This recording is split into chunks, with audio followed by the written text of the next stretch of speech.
పెద్దపల్లిలో జరిగిన ఎన్నికల ప్రచార బహిరంగ సభలో కేసీఆర్ ప్రసంగించారు. ఈ సభకు పెద్ద సంఖ్యలో జనం తరలివచ్చారు. టీఆర్ఎస్ ఎంపీ, ఎమ్మెల్యే అభ్యర్థులను గెలిపించుకోవాలని సభలో కోరారు.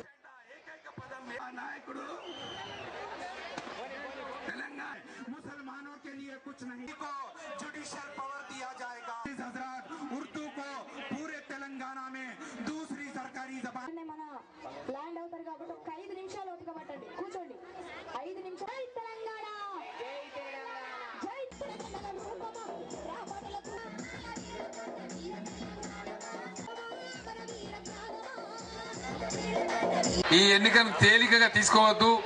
ఏదో ఆషామాషిగా ఓటేసే ఎలక్షన్ ఇది కానే కాదు. అందుచేత దయచేసి ఎలక్షన్ లో చాలా అప్రమత్తంగా ఉండాలి, జాగ్రత్తగా ఉండాలి. అదే పద్ధతిలో బాధ్యతాయుతంగా ఈ ఓటింగ్ లో పాల్గొనాలని మనవి చేస్తా ఉన్నా. రైతులకు 1 లక్ష రూపాయలు అప్పు మాఫీ చేస్తామని చెప్పినాం. 100% దాన్ని అమలు చేసే బాధ్యత నాది అని చెప్పి నేను మనవి చేస్తా ఉన్నా.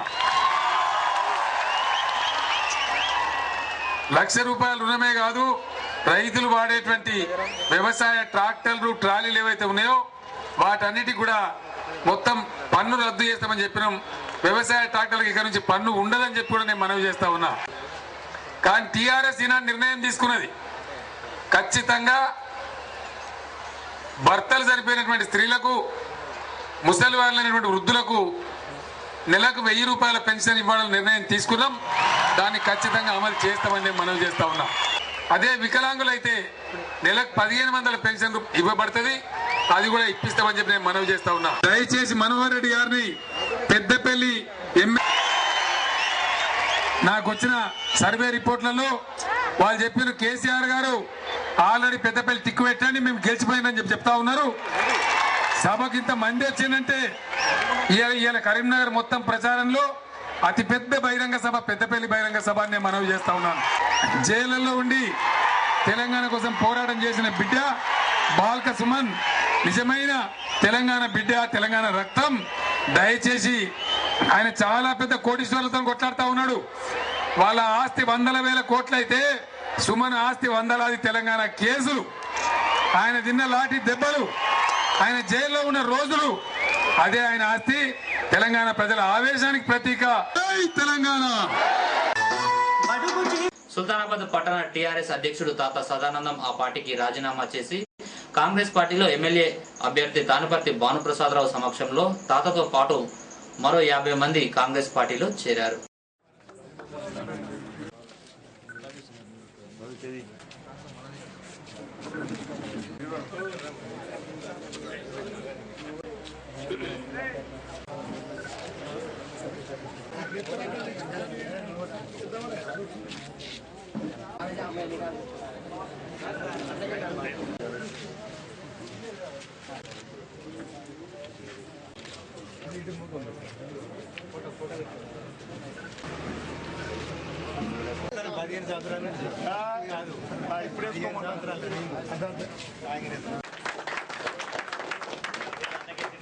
సుల్తానాబాద్ టౌన్ టీఆర్ఎస్ ప్రెసిడెంట్ తాత సదానందం గారు కాంగ్రెస్ పార్టీలో చేరుతున్నటువంటి సందర్భంగా మరియు వారితో పాటు ఇతర తెలంగాణ రాష్ట్ర సమితికి సంబంధించినటువంటి చాలామంది నాయకులు కూడా ఈరోజు కాంగ్రెస్ పార్టీలో చేరుతున్నటువంటి సందర్భంగా వారందరినీ కూడా కాంగ్రెస్ పార్టీలోకి ఆహ్వానిస్తూ తాత సదానందం గారిని టీఆర్ఎస్ పార్టీ నుండి టౌన్ ప్రెసిడెంట్గా చేసి కాంగ్రెస్ పార్టీలోకి రావడం జరిగింది. తెలంగాణ రాష్ట్రం కోసం అనేక ఉద్యమాలు చేసినాం. ఎందరో పిల్లలు బలిదానాల వల్ల తెలంగాణ సోనియా గాంధీ ఇవ్వడం వల్ల తెలంగాణ అభివృద్ధి చెందాలంటే జాతీయ పార్టీలతోనే సాధ్యమవుతుంది కనుక జాతీయ పార్టీలోకి చేరి పలు అభివృద్ధి కార్యక్రమాలలో పాల్గొందామని ఈరోజు పార్టీలోకి రావడం జరిగింది. రామగుండం ఎమ్మెల్యే సోమవారపు సత్యనారాయణ అలాగే కాంగ్రెస్ పార్టీ ఎమ్మెల్యే అభ్యర్థి బాబా సలీం పాషాకు చెందిన వాల్ పోస్టర్లు, డోర్ పోస్టర్లు సోమవారపు వాహనంలో తరలిస్తుండగా లెక్కకు మించి పోస్టర్లు ఉండడంతో పోలీసులు తనిఖీలు చేస్తూ సుగ్లాంపల్లి వద్ద పట్టుకున్నారు. వాహనాన్ని పోలీస్ స్టేషన్ కు తరలించారు పోలీసులు. ఎమ్మెల్యే వాహనంలో టీఆర్ఎస్ కాంగ్రెస్ అభ్యర్థుల పోస్టర్లు వెళ్లడంపై పలువురు విస్మయం చెందుతున్నారు.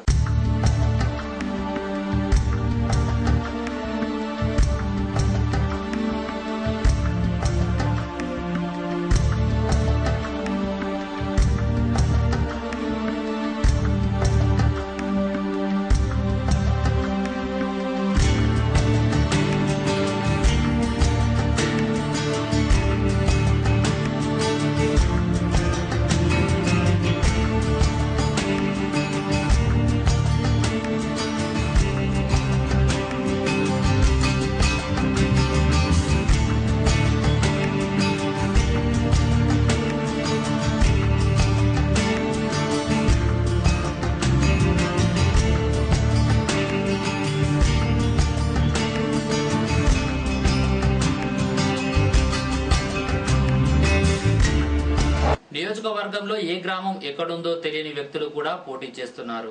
ప్రజల పేరు చెప్పి అమ్ముడుపోయిన నేతలు చెప్తే ఓట్లు వేసేందుకు ఓటర్లు సిద్ధంగా లేదన్నారు టీడీపీ ఎమ్మెల్యే అభ్యర్థి చింతకుంట విజయరమణారావు. సుల్తానాబాద్ మండలం గొల్లపల్లి, నారాయణరావుపల్లి గ్రామాల్లో ఇంటింటా ఎన్నికల ప్రచారాన్ని నిర్వహించారు. పనిచేసే వారికే పట్టం కట్టాలన్నారు.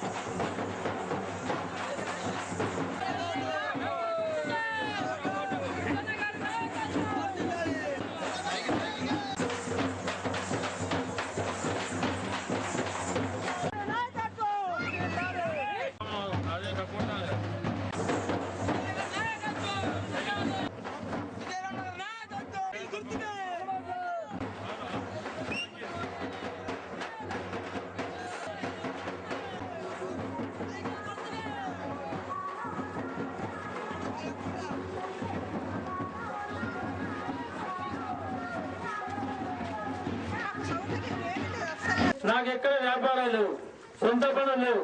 ఎక్కడ కూడా మేము ఎక్కడ కూడా వ్యాపారం చేసుకొని ప్రజలకు కానీ రైతులకు కానీ దూరం ఉన్నటువంటి పరిస్థితి లేదు. కానీ ఈరోజు వ్యాపారం చేసుకొని కొంతమంది రాజకీయాలకు వచ్చినారు. ఈరోజు జాక్పాటు కొడదాం, ఎన్నికల్లో డబ్బులు ఇద్దాం, ఓట్లు వేస్తే ఏదైనా అవకాశం వస్తే మరింత దోచుకొని తినచ్చు అని చెప్పి ఏ విద్యార్థి కన్నా ఈ గ్రామం నుండి బస్ ఫీజు కానీ కాలేజ్ ఫీజు కానీ తగ్గించడం దాఖలాలని చెప్పి అడుగుతా ఉన్నా. దోయ ఇల్లు లేదు, దోసి ఆ పైసలు పట్టుకొని రాజకీయాలకు వచ్చి పైసలు పెట్టి ఎమ్మెల్యే వాళ్ళని చెప్పి తిరుగుతా ఉన్నాడు. మీ కష్టాలలో ఉన్నాం, మీకు ఏ ఇబ్బంది వచ్చినా ఉన్నాం. హాస్పిటల్లో ఉండి ఒక మామూలు వ్యక్తి ఫోన్ చేస్తే కూడా శాసనసభ్యుడు నేను విషయాన్ని పక్క పెట్టి హాస్పిటల్ కూర్చొని మరి ₹1000 బిల్లు తెప్పించాడు శాసన మండలి సభ్యుడు. ఆయనకు ఈ నియోజకవర్గ వాసి 5 సంవత్సరాల నుంచి శాసన మండలి సభ్యుడు పనిచేస్తా ఉన్నాడు. ఇంకా సంవత్సరం అధికారాలు ఉంటాడు. కానీ ఆయనకు గ్రామాలు ఎక్కడో తెలియదు, గ్రామాలకు సంబంధం లేదు. 102 గ్రామాలు ఉంటే ఏ గ్రామం ఎక్కడుందో తెలియని వ్యక్తి ఆయన.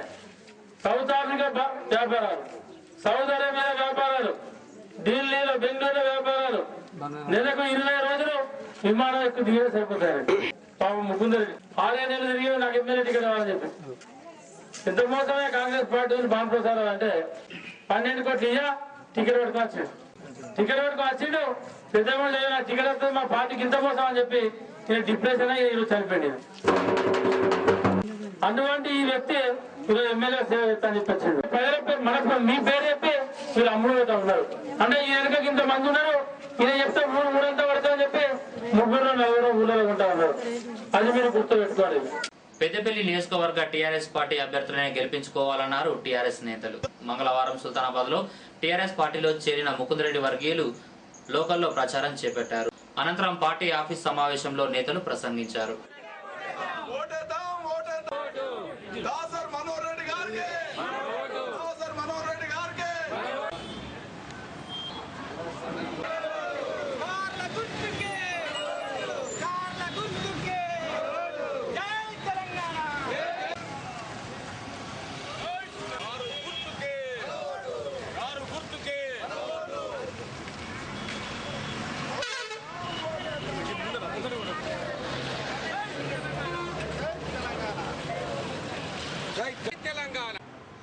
ముకుందరెడ్డి గారి యొక్క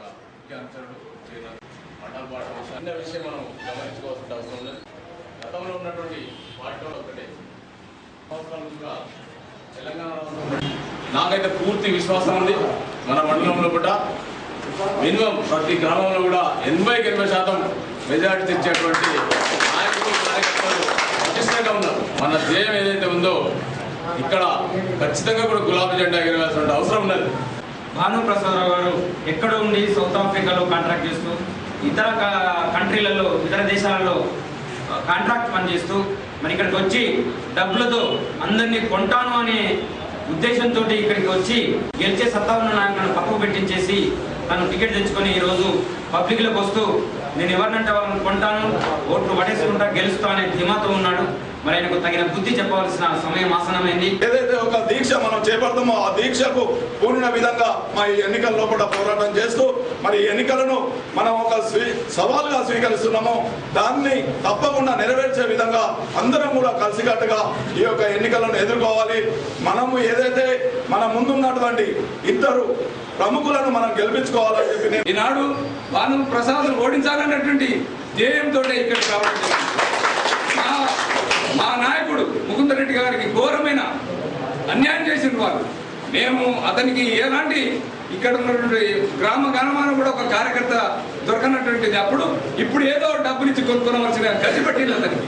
అతను అప్పుడే కాంగ్రెస్ పార్టీలో ఉండి కాంగ్రెస్ ముక్కలు చేసి ఒక పార్టీని విభజించి అప్పుడు చేయడం ఆయనకు ఇప్పుడు అదే ఆయనకు తగిన గుణపాఠం ఇదే నేర్పుతుందని 6 సార్లు టికెట్ అడిగి 6 సార్లు టికెట్ తెచ్చుకున్నా కానీ నేను బలోపేతమైన క్యాడర్ సంపాదించుకున్న తర్వాత నాకు టికెట్ మిస్ అయిందని చెప్పి వారు గుండెలు అదిలే విధంగా ఏడ్చి బాగా ఇబ్బంది పడి నిజంగా కూడా వారు బాగా ఏడవడం వల్లనే ఆ యొక్క గుండెకి ఎఫెక్ట్ పడి వారు చనిపోవడం జరిగింది. మరి వారి మరణానికి పూర్తి స్థాయిలో కారణం ఈ యొక్క వ్యాపారవేత్త భాను ప్రసాదరావు, ఈ యొక్క వ్యాపారవేత్త ఎంపీ వివేక్. పరోక్షంగా ముకుందరెడ్డి గారు చావలేదు. ముకుందరెడ్డి గారు మనందరి గుండెల్లో ఉన్నాడు. గట్టి దృఢ సంకల్పం. ఒక బాధాకరమైనటువంటి విషయం, భాను ప్రసాద్ ఓడించాలనేటువంటి కక్షతో వచ్చినటువంటి వాళ్ళమే ఇక్కడ ఉన్నటువంటి గీట్ల ముకుందరెడ్డి గారు. మరి ఆ విషయాన్ని మనం మర్చిపోయి పాత వాళ్ళు మమ్మల్ని కలుపుకోబోతలేను, ఏ నాయకుడు మమ్మల్ని మరి కలవనిత్తలేడాను, లేకుంటే మాకు ఇట్లా కత్తే ఏముంటుందనో, లేకుంటే ఒకరిద్దరికి లాభం కలుగుతానో, ఒక నాయకుడిని లాభం ఒక దుఃఖ సాగంలో ఉన్నటువంటి సమయంలో మరి గీట్ల ముకుందరెడ్డి గారు మరణించిన తర్వాత మరి మరణించకంటే ముందే మనం పాటలో చేరినాం. వారి సూచన మేరకే చేరినాం. చనిపోయిన తర్వాత రాలేదు. వారు బతుకున్నప్పుడే మనకు సూచన చేశారు. ఇవి బులెటిన్ విశేషాలు. మరో బులెటిన్లో మళ్ళీ కలుసుకుందాం. నమస్కారం.